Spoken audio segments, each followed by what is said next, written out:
featuring Dr. Michael Ventris and meteorologist Sean Pratt, and your host, Colin Golzinski.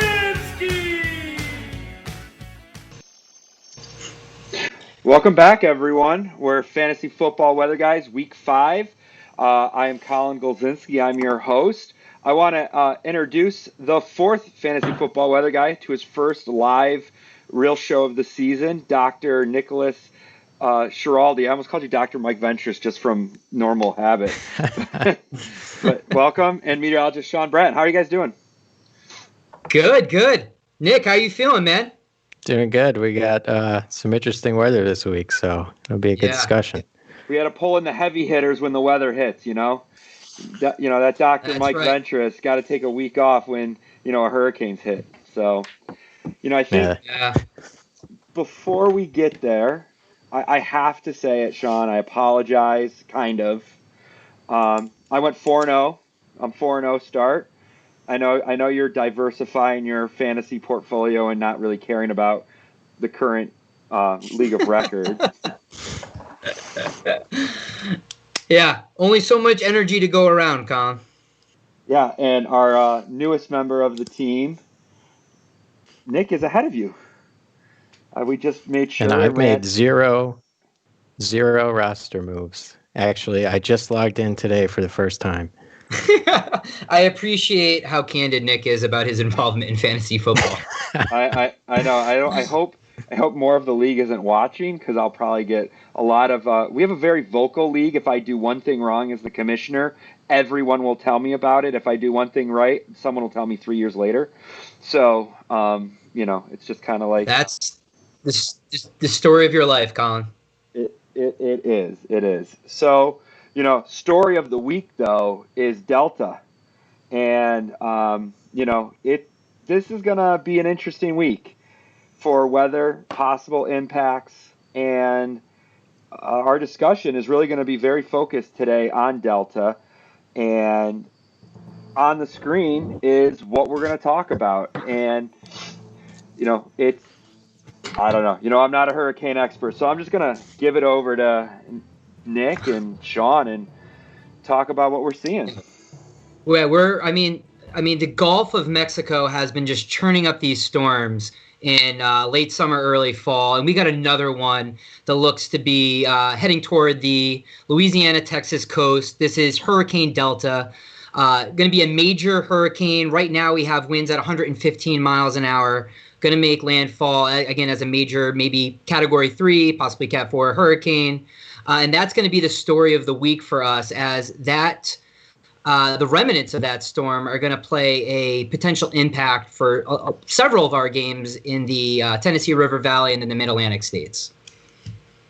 This is something that we are going to be monitoring. This may be a first week. We're actually going to be live Sunday to give you live updates, depending on how this turns out. Now, we're watching it very carefully, because with this particular system, we need to be very cognizant of the rain banding. So there's these rain bands associated with these storms, and how the weather turns out for Sunday is going to be dependent on the location and the timing of these bands. So what Colin's going to bring up for us now is a precipitation and mean sea level pressure map. Again, right. For any of our new view. Yep, go ahead. Oh, no, yeah, Sean was explaining. I was just going to say, I was bringing this up to fast forward to get to the impacts where the bands that he was talking about. I got to get to 18. Yeah, and you can see this storm. Colin, if you could actually back up real quick and just show when it's about to make landfall. There's one thing I want to point out with this is, we've talked about this in the show before, but if you look at the black lines, those are what we call isobars. And the closer those are together, that's indicative of wind. So the closer they are together, the faster the winds. We call that a very tight pressure gradient. So if you look here, we have incredibly tight pressure gradient, as we would expect with a hurricane. And it's going to, hit real hard on the south coast here. But you're going to notice it weakens considerably. And that's because the hurricane needs warm water to survive. It looks like a tree. It looks like a tree being Benjamin Button. aging the wrong way. The rings are yeah, you're decreasing. right. It kind of does look like a tree. I mean, yeah, if you cut down a tree, you look at the tree rings, right? Yeah. So what we're going to be looking at is as this pushes to the northeast, the first stadium that it's going to encounter that could potentially be in store for an impact is the Tennessee game. So I don't know if we want to take a look at that game first, Colin, before we move on. If we want to go to the blog, or if we just want to do a quick synopsis of everything first. Well, so I've kind of been jumbling I kind of set up the screen so we could get to. I want to take everyone back to our our webpage. So on our webpage on the blog that Sean has been diligently keeping up as of 5 minutes ago, making this great blog for us. Latest information. Which is actually right underneath the map that I was at. So we have all of the games and the impacts, and we're kind of going to go southwest to southeast, and then we're going to hit the West Coast because we do see something happening in Seattle. But we'll get there, and then there could possibly be a wind event in San Francisco. So we got a lot of games. There's 5 games, I think, on the East Coast, 2 on the West Coast. Not going to call it a lightning round, but I did want to use that pun. So Sean and Nick are, Nick, what are we seeing for the, high level on the Bills-Titans game? Yeah, I guess before we talk football, this is a major hurricane. So, of course, if you live in the area that's going to be affected in the Louisiana coast, please, focus on the national hurricane updates and keep track of everything that's going on through your local news and stay safe out there.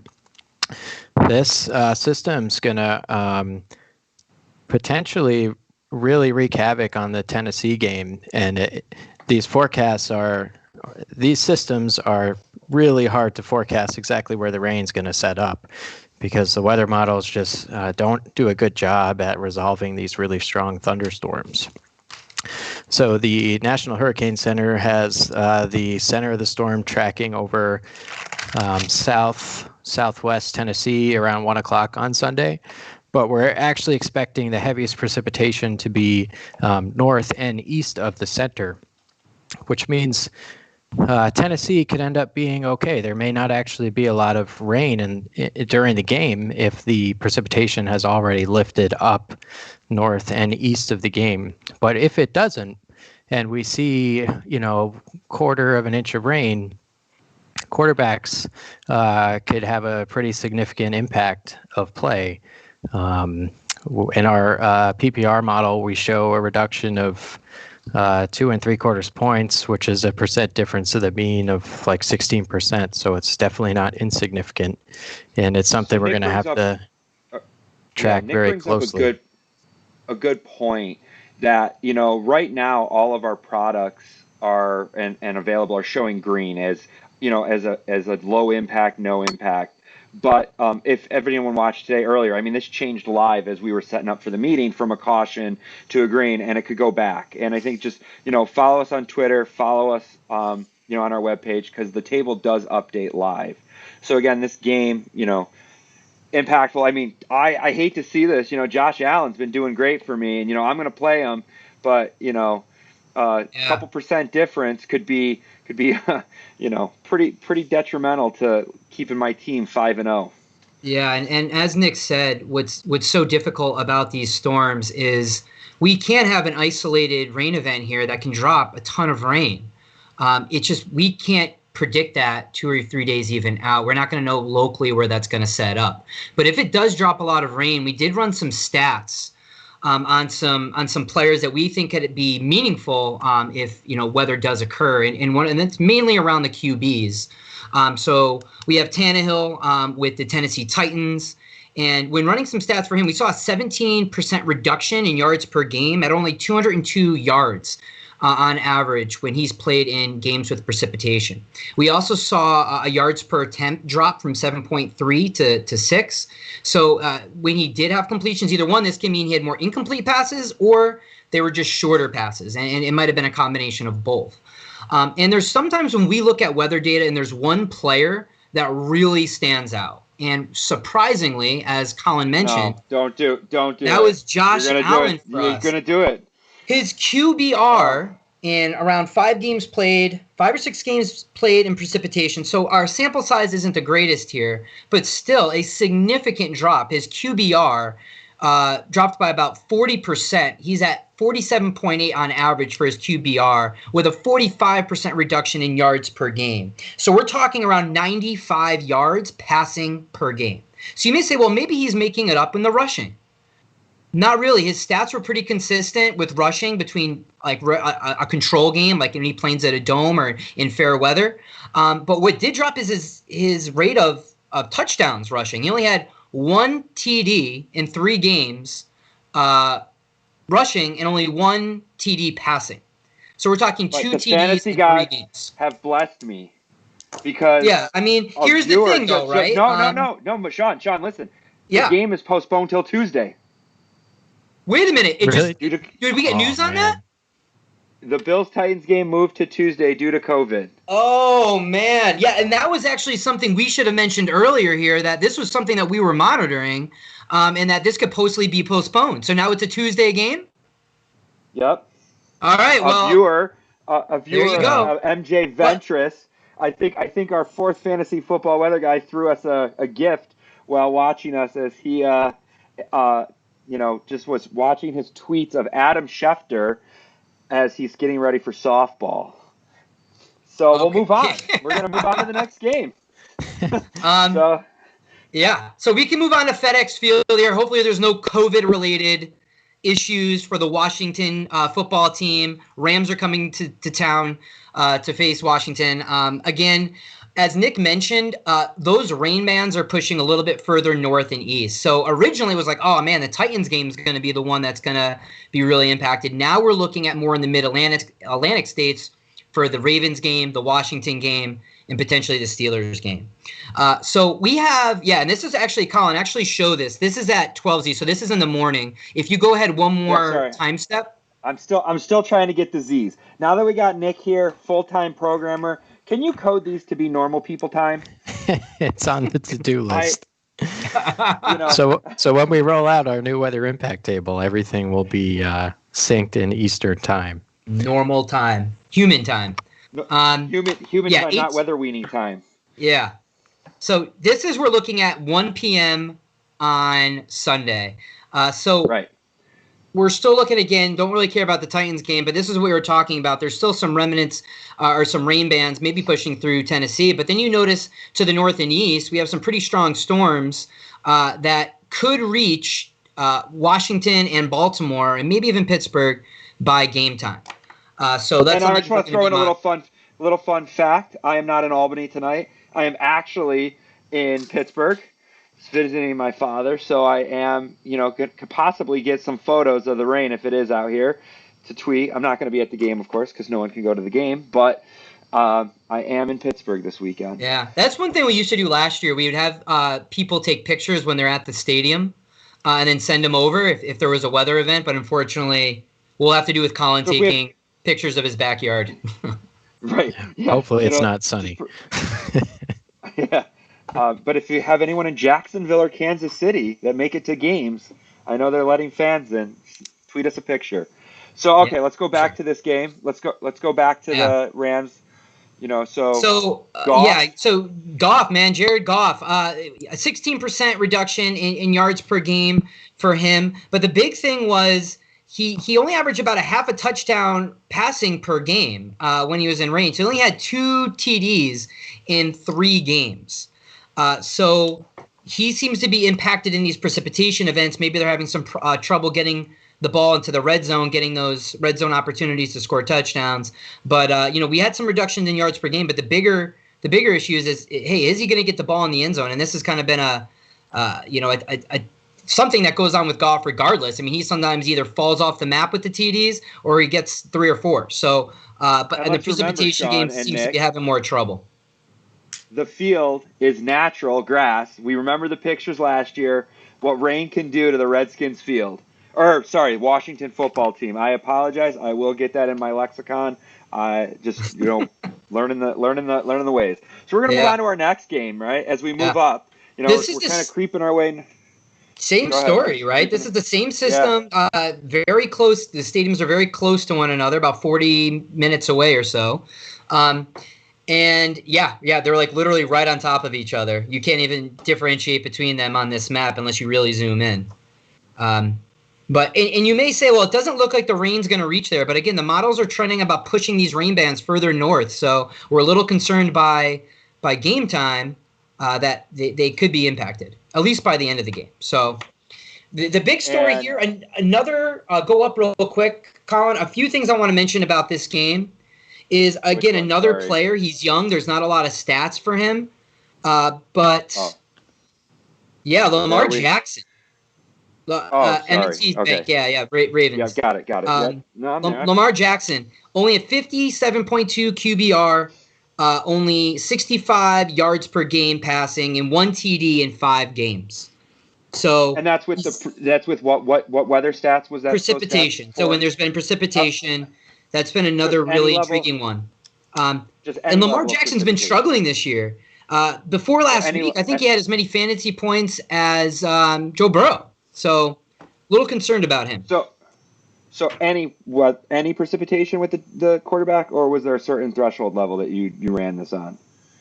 I think around 0.1 inches. So really anything, yeah. So about a tenth of an inch. If it moves north, yeah. So if it moves north, there could be some pretty impactful. So that's what I'm saying. That's what we're saying. Watch us on social media. Maybe Sunday shows in line. We actually need to really pay attention to Delta. Yeah, and Ingram's the other one. You may see an increase in his attempts. He seems to get a few more attempts in games where there's rain. So keep an eye on that too. And then we get to go where you are at, Colin. Yeah, unfortunately, I will not be at Heinz Field. No, I'm actually over this hill somewhere over here, actually. But yeah.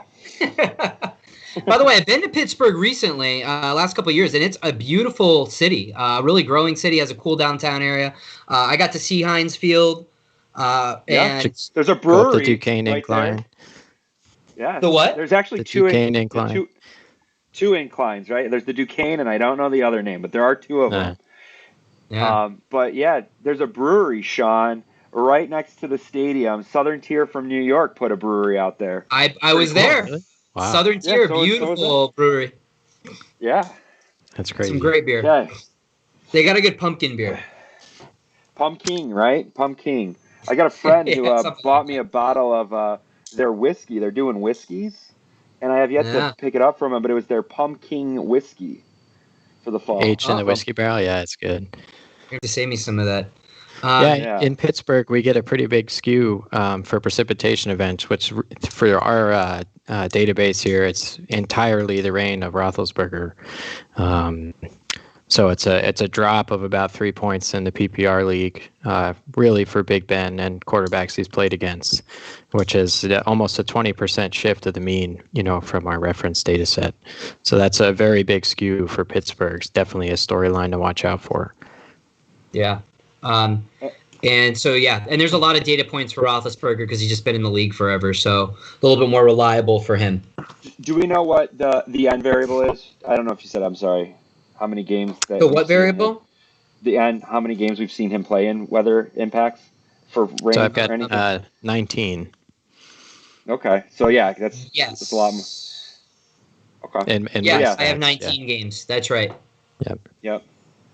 So good amount. I mean, 25% reduction in TDs. I mean, you could look at, I'm not going to say it, but, you could look at some pretty big points, like 2-3 points sometimes, depending on if that happens. So. Yeah. And also, it's kind of cool. Sorry, Colin, just real quick. We try to point these out, and this is kind of why I do these images. Look at you guys. I mean, and we don't have wind occurring with this game, but you can see how that wind can just funnel right into the stadium. There's an opening there, so it's a little bit easier to get in and maybe play an impact. But we won't have any wind impacts for this game, but just kind of keep that in mind, that the structure of the stadium. And if we did see the wind of the northeast that Sean was saying, so if we get up to Sunday 18Z, just another product that we have, but again, it's showing moderate to low wind. So again, just watch these maps as storms may be moving. So a little bit about the science here. You might be saying, well, we're talking about tropical storm remnants. Why aren't winds an issue? And a lot of that has to do with just the friction of all the trees really eroding all of those wind speeds before the storm gets too far inland. Mm-hmm. Yeah, and that's why we saw this is what we call is going through an extratropical transition, and we talked about this a couple weeks ago because I think we had beta we were talking about. And when that storm doesn't have a warm water source, it's fueled through latent heat. And when it doesn't have evaporation occurring, it loses its energy. And so it goes to an extratropical transition considerably. And as Nick mentioned, those winds also erode due to friction. But there's precipitation can still be a factor. Our next game, not related to Delta, is at CenturyLink in Seattle. Do we want to take a look at the weather maps for those first? Yeah, sure. So do you want me to do a precip or wind on the West Coast? Let's do precip first, and then we can maybe touch upon the winds. So Seattle, remember, is the late game, and they're hosting and bringing in the Vikings. So okay, so that'll be like, what is that? Go to 0Z on Monday. Perfect, right? Go back or go forward. There we go. Perfect. So you can't see it on this map, but we have a small area of low pressure that's right off the coast, the northwest coast. That's going to bring a couple rounds of precipitation for Sunday into Monday. And what we're looking at is the 8 p.m. Eastern time game can have another round of precipitation that comes through. And the models have been varying with this. They've gone from 0.1 to even up to almost 0.3 inches over the last couple of days. It's really just determined on the timing. So we are definitely looking at rain associated with this. And in that area, we have an area of low pressure and then an area of a subtropical high, so a high pressure to the south of that, which is creating a really strong pressure gradient. So winds may also become a factor as well, potentially later on in the game. So, there we go. Do you want to discuss the wind map? Yep. I mean, yeah, we're not expecting these to be super significant, but you can see, look at how those reds and those oranges try to start to make their way to the coast by game time. So if we can, let's go forward a couple time steps here. Perfect. 0Z Sunday, keep coming. Look at those winds over the northern plains. Wow. And this is the low pressure system I think you're talking about. Yeah, it's right off the coast there. And so, you know, there are periods it's bringing in some stronger winds. It's something to monitor. We don't expect wind to be the main factor, but something to definitely keep an eye on. In San Francisco, it could bring some winds, but you want to go to San Francisco? You want to go back to no, it's okay. Nick and I were just talking about this. We don't expect winds to be. We're looking at the 10 to 15 mile an hour range, and that's usually not enough to really have a significant impact. They're just not going to be high enough. And that's the San Francisco game. The impacts, though, that we do want to talk about that we didn't get to yet on Seahawks game is the precip with the possible wind, and it's really the quarterback production that you brought up is Kirk Cousins. Yeah, and again, Russell I'm Wilson, just going to ask. Okay. Yeah, go ahead. Russell Wilson actually does there's no real deviation in his stats when he plays in the rain. But he almost is better than the mean. Yeah, it's incredible. His home stadium. It's always raining in Seattle. I mean, that to me, it's like, did Tom Brady have a trouble playing in the cold? I mean, I think it's just kind of where he's used to. He doesn't know anything different. Yeah, and he has the advantage over the defense and probably has him off balance, and he's able to make a few more plays. But Kirk Cousins is another story. We see a 30% reduction in the number of total yards for Kirk Cousins. And we also see a drop in his TD to interception ratio. It's pretty significant. His TD to interception ratio in a normal controlled environment, fair weather, is around 2.15, but it drops to 0.5. So basically 1 touchdown, 2 interceptions.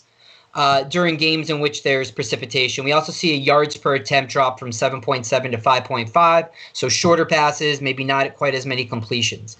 His QBR also dips to 64.8, so with only 187 yards on average passing. So Kirk Cousins is not somebody, I mean, I know a lot of people are really happy about Kirk Cousins going into this game because they're playing Seattle, who's given up a crap ton of yards in the air or on the air. So a lot of people may be looking to stream him. I may be hedging away from that if rain does look like it's going to be an issue. This is one of those DFS low buys that may play well for you. I don't know what they're going to value him with the Seattle defense. So keep an eye on the DFS value of him, because if it is rainy and windy, it may not even be worth the risk. If his value's in the mid-range, go with someone else. But, this is, again, just to watch on Sunday.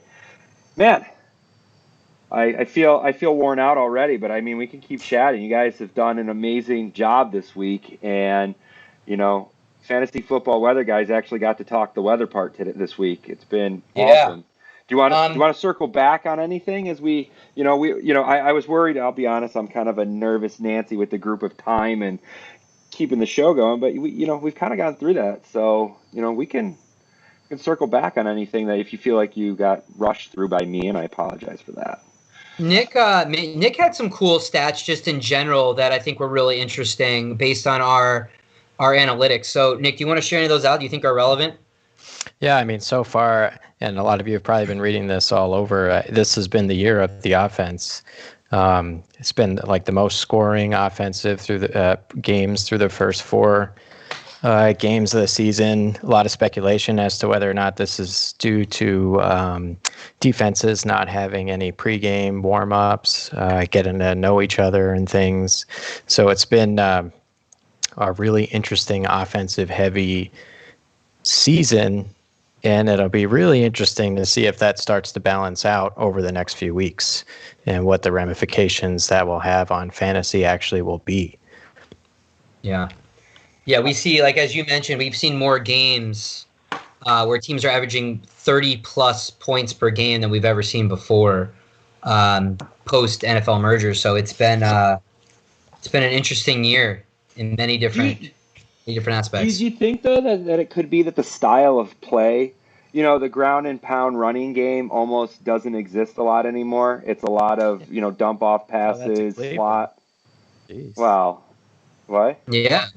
But when you're talking about a 16% increase, 16-point increase in points on average. Is that correct, Nick? It was 16 points?